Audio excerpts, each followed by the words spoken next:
సుమతి ఇదిగో అల్లుడు హరి వచ్చాడే. ఏ అల్లుడు, నువ్వు మనిషివి చాలా మారిపోయావయ్యా. ఏ హరి ఒంటరిగా వచ్చావు? ఒక మాట చెప్తే మామయ్య గారు వచ్చారు. అవును కదా. అదేం పర్వాలేదు. హరి ఏదైనా భోంచేసావరా? అవునమ్మా, తినే బయలుదేరాం. ఇలా ఇవ్వు. రా బాబు రా. గీతు, చదువుకుంటున్నావా?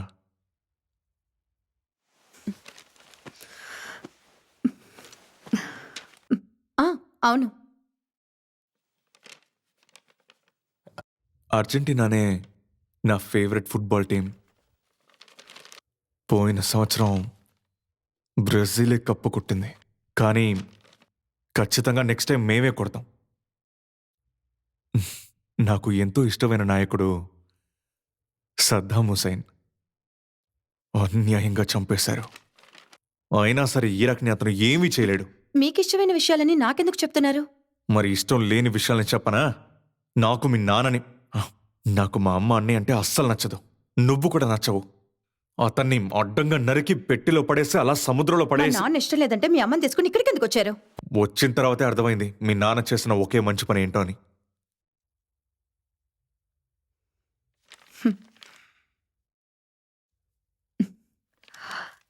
రేపు నాకు ఎయిర్లైన్స్లో ఒక ఇంటర్వ్యూ ఉంది. ఆ జాబ్ నాకు ఇప్పించగలిగితే అప్పుడు మీ గురించి ఆలోచిస్తాను.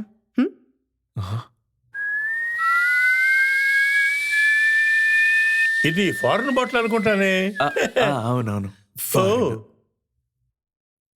నాన్న, నేను వెళ్ళొస్తాను. అన్నం పెట్టుకొని వెళ్ళమ్మా.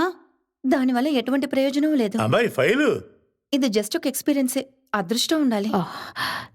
తన్ని కారులో వెళ్ళి దింపేరాదు. సరే అమ్మా. రై, వెనక్కి కూర్చో. వెనక్కి కూర్చోబే. గీతు, ముందుచ్చి కూర్చో. వద్దు, నేను వెనకే కూర్చుంటాను. చెప్పేది విను గీతు, ముందు కూర్చో. ఇష్టం వచ్చినట్టు చేసుకోవే.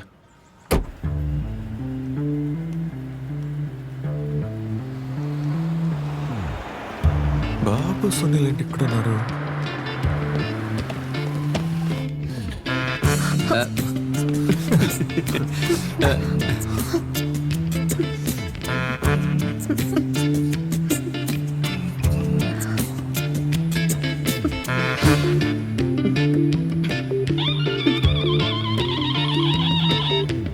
హలో,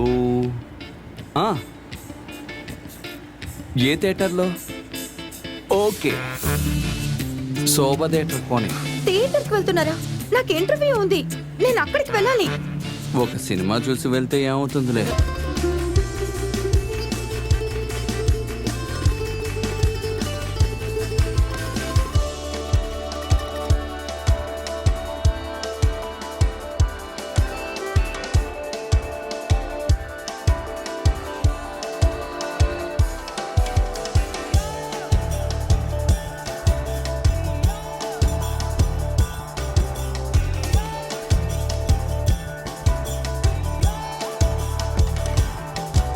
ఇది అడ్వాన్స్ మాత్రమే. వచ్చే వారం మర్చిపోవద్దు. రైట్ జుట్టోడా. ఆ గుడ్లగూపాయి అమ్మాయి ఎవరు? చెల్లెలు. ఎవరికి? వీడికి. హలో.